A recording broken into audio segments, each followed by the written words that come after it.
So with this being October the 1st, and October being Breast Cancer Awareness Month, a book from medical oncologist Doctor Roochi Arora aims to help make a difficult conversation just a little bit easier. So she joins us now with her book, Mommy Gets Cancer. Good to have you this morning. Such an important topic. Before we get into the book, I'm so fascinated about what field to choose when you do become a doctor. Why did you go for oncology?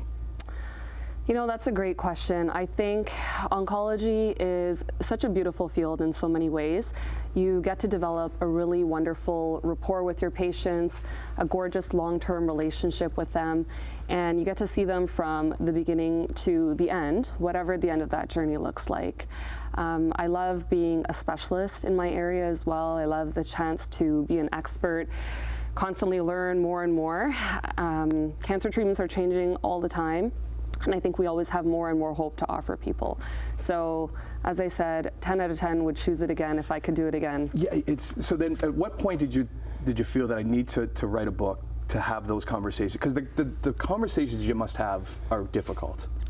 They can be incredibly challenging, and it is so important to just be really, really honest with people. So the idea of the book actually came about when I was actually in training. I was finishing my training in breast cancer and melanoma. And those are the two types of cancers where we actually have a disproportionately young patient population. I had many patients in their 20s, 30s, early 40s, and a lot of those patients had really young families, little kids at home. And one of the things that I noticed was that a lot of them struggled with this idea of, should I tell my kids that I have cancer? Should I keep it a secret? And for a lot of patients, the same journey. So they would start keeping it a secret, not saying anything. And as time went on, it became more and more obvious that something was going on. They're not as available, they start to look different, they don't have as much energy. And eventually they all reached the same point where they would say to me, Dr. Arora, I need to tell my kids, I just don't know how. Mm-hmm.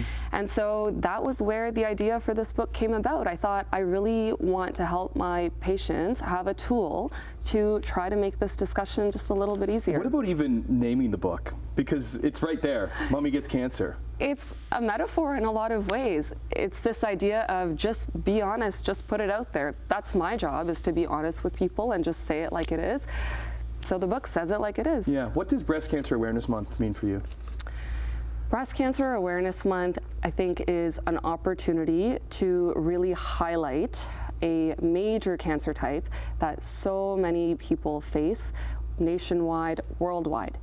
And it's a chance to shed light on the progress that we've made over the past many, many decades, and honestly, even just the last few years with regards to treatments and outcomes. Yeah, but we are seeing a rise in cancer rates among people under the age of 50. Absolutely, yep. These are unprecedented increase in rates in cancer in patients under 50. And it's not just breast cancer. No. Colon cancer, lung cancer, we're seeing a lot more. Okay. Where can people get the book? So you can find my book on Amazon.ca. It's on Prime. I have a website as well, www.roochiarora.com. You can check out my Instagram, The Cancer Doc, and I'm also on LinkedIn. Okay, we should say, did you spend a lot of time in Hamilton? I know you're not an oncologist in Hamilton right now. You're at Humber River in Toronto. But quickly, what was your time like at McMaster? I had a great time at McMaster. Shout out to my mentors, if anybody's watching, from the Juravinsky. I had a wonderful time. Really fantastic people at McMaster University. So I can't thank you all enough. Yeah, well, thank you so much for the work you do. It is a difficult role, but and I know you must take it home with you. But it's great to have you in, and it's great for you to help out others and helping them with their journey. Thank you so much for having me. We'll hook up with our website, chch.com/morninglive. Dr. Roochi Arora.